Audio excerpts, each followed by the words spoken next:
Bonjour, bonjour. Alors aujourd'hui, un petit cake très régressif au carambar. Tout le monde sait que les carambars sont quand même les bonbons de notre enfance. Et beaucoup d'enfants adorent les carambars et donc ils nous rappellent pas mal de bons souvenirs.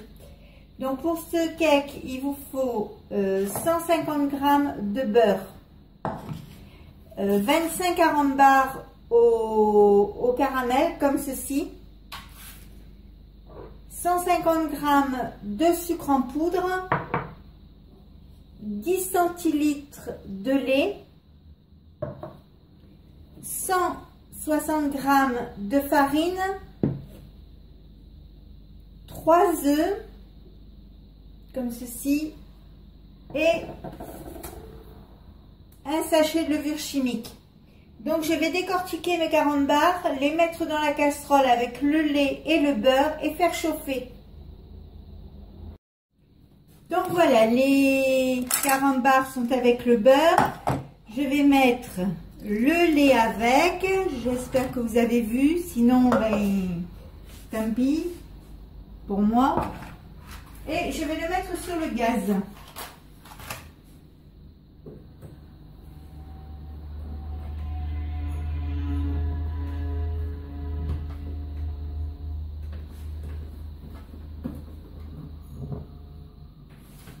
Là.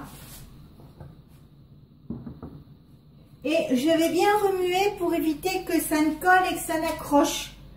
Donc comme je vous ai évité l'ouverture des carambars, promis, j'ai pas lu les blagounettes, sinon mon gâteau serait plus pour le petit déjeuner que pour le goûter.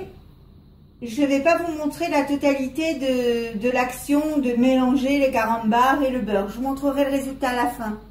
Donc voilà, je vais quand même vous montrer un peu, mais je vous évite cette opération parce que c'est long. Mais vous voyez, les carambars sont collés comme ça. Je ne sais pas si vous voyez bien. Donc ça vous fait une pâte. Si j'y arrive, ce serait mieux. Ça vous fait une pâte comme ceci, et c'est vrai que il faut mélanger longtemps.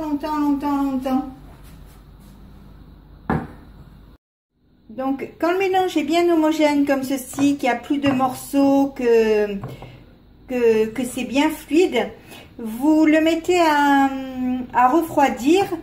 Et quand le mélange sera tiède, on commencera à préparer le gâteau à proprement parler. Je vais casser mes œufs dans un saladier.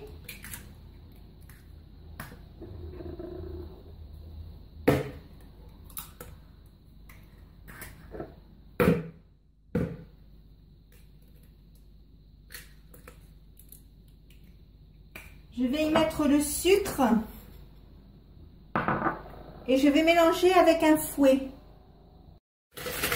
Voilà, il faut mélanger pour obtenir un mélange bien coulant.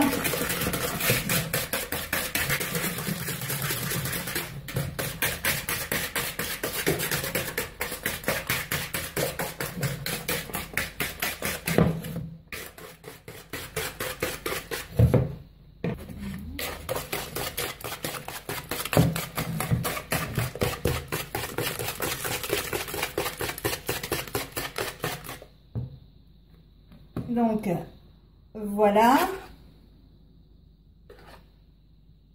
Donc, maintenant, je vais ajouter la farine.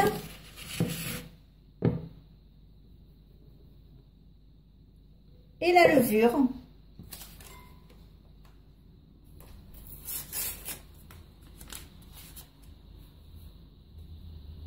Voilà. Et je vais mélanger le tout.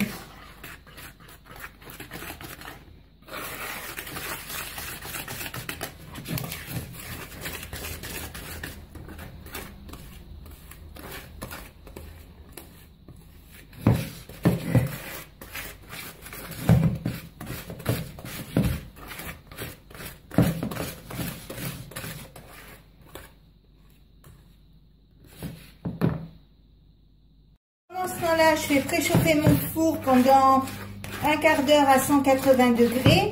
Alors, vous voyez, ça va nous faire un beau ruban comme ça. Alors, je ne sais pas si vous voyez bien. Hop, un beau ruban comme ça.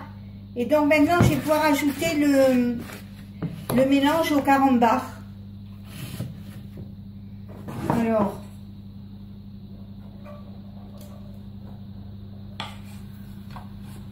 voilà, vous voyez, ça fait un ruban comme, enfin, ça fait une crème comme ceci, assez liquide, que je mets.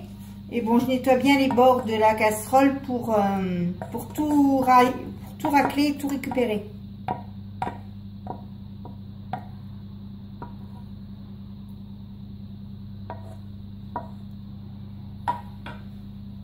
Et je mélange.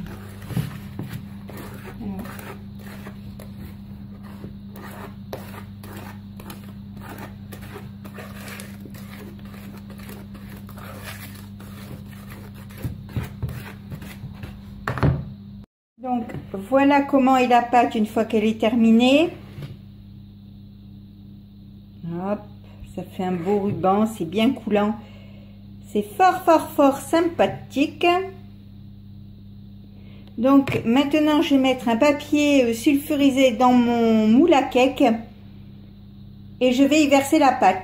J'ai mis mon papier sulfurisé et comme c'est un moule en silicone, j'ai mis carrément le moule sur la plaque, enfin sur une grille, pour éviter que pendant le transport le moule se déforme et que j'ai toute ma pâte dans le fond du four ou par terre dans ma cuisine, enfin bref, que ça fasse encore une catastrophe comme d'habitude.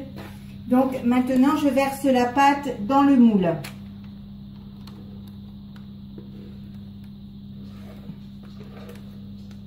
Ce qui est terrible avec cette recette, c'est que même quand c'est pas cuit, ça a une odeur, mais alors une odeur d'enfance.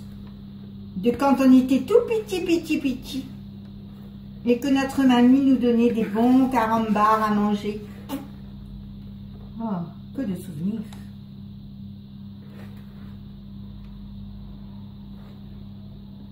Donc voilà, ma pâte est dans mon moule. Maintenant, je vais la mettre au four. Je vais enfourner mon gâteau pour 30 minutes à thermostat 6. Et quand il est cuit, je vous fais voir comment c'est, ce que ça donne. À tout à l'heure. Bon voilà, ça y est, le cake est cuit. Je l'ai mis un petit quart d'heure de plus parce que je trouvais qu'il n'était pas assez cuit. Mais j'ai mis un papier d'aluminium au-dessus pour éviter que ça ne brûle. Parce que comme vous le voyez, c'est déjà un petit peu coloré. Bon, pour nous, c'est idéal. Mais si je l'avais laissé plus longtemps, il aurait été brûlé. Donc maintenant, je vais vous en couper une petite tranche pour vous faire voir ce que ça donne. Voilà l'intérieur. Bon, je ne le goûte pas devant vous parce que je l'ai déjà goûté. Je sais que c'est un gâteau excellent. Donc maintenant, je vais vous souhaiter une bonne journée et vous dire de ne pas hésiter à me suivre et à mettre un petit cœur si vous avez aimé ma recette.